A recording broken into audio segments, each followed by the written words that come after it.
Vinitaly 2019, Verona. Verona vuol dire anche Soave, le colline vulcaniche nei pressi della città di Giulietta Romeo. Allora io saluto Chiara Mattiello del Consorzio del Soave.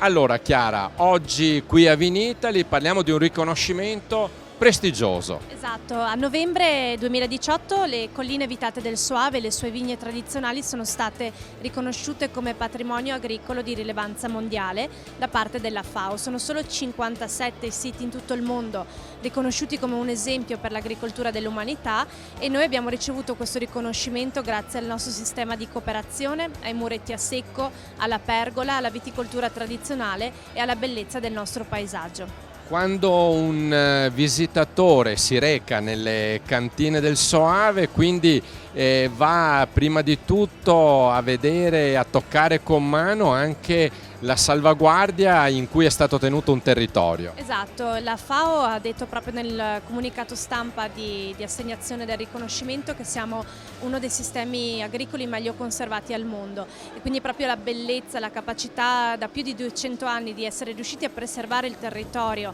nella sua integrità ha fatto di noi veramente un luogo unico da visitare. Allora, per venire a visitare le magnifiche colline del Soave, il consiglio di Chiara Mattiello qual è? Innanzitutto immagino quello di prendersi un bel po' di tempo e di relax e poi fare almeno 2 giorni con una macchina magari decapottabile aperta e venire tra maggio e giugno quando abbiamo le colline vitate con foglie, c'è tutto questo verde meraviglioso e quindi venire a visitare qui in quel periodo. Tutte le informazioni naturalmente i nostri amici da casa dove le possono trovare? www.ilsoave.com.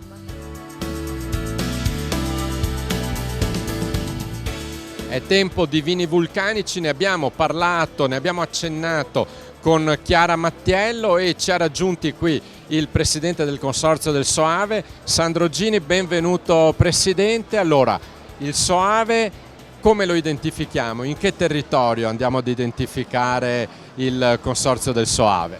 Beh, il Soave è sempre stato un vino che nella storia ha tracciato veramente una linea fondamentale per i vini bianchi. È sempre stato riconosciuto come il classico vino bianco italiano ed è stato famoso nel mondo, tanto che la sua fama ha percorso gli oceani e è andata verso l'America, in maniera ancora pionieristica, se vogliamo dire, per l'enologia italiana. Ha avuto talmente successo che forse si è esagerato un po' nella produzione. Oggi vogliamo dare una svolta, oggi vogliamo tornare a dire cos'è veramente il Soave, dove si può fare il Soave, riportare la viticoltura del Soave a una produzione ottimale, in equilibrio tra la qualità e la quantità di grappoli e soprattutto valorizzare proprio i nostri terreni che sono fonte di ricchezza, perché abbiamo una zona veramente unica al mondo nella quale zona abbiamo sia la presenza di terreni calcarei dai quali nascono ottimi vini con delle caratteristiche particolari, ma a fianco a questa c'è la ricchezza della zona vulcanica che è altrettanto espressiva nella sua praticamente espressione qualitativa e la zona vulcanica non è focalizzata solo a un elemento, a un terreno, ci sono varie sfumature in base alle colline che abbiamo, in base alla colorazione del tufo vulcanico e ogni tufo vulcanico dà un carattere particolare al vino. Allora, le caratteristiche di questi terreni le stiamo vedendo perché il nostro operatore le sta inquadrando. Allora, Presidente, quali sono però le caratteristiche del Soave?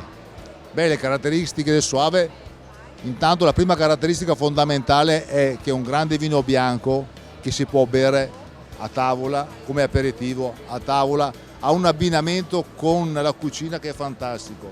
È un vino che non stanca mai. Tu bevi la bottiglia e ne berresti anche un'altra, non ti dà sazietà, è invitante, fragrante, fresco ma soprattutto sapido, ha una salinità, una mineralità, quel sale che ti fa sempre voglia di bere un altro bicchiere e questa è la peculiarità grandissima, ma poi la dote sorprendente qual è? È che la longevità nel tempo. Nel tempo il Soave ha un cammino di trasformazione da un vino molto buono quando è giovane a un vino stratosferico quando supera i 10 o i 15 anni. Là veramente raggiungiamo un livello qualitativo che tutto il mondo ci invidia. Allora Presidente, io direi in chiusura di fare un brindisi al Soave, alle fortune del Consorzio, grazie a Sandro Gini, Presidente del Consorzio Il Soave. Evviva!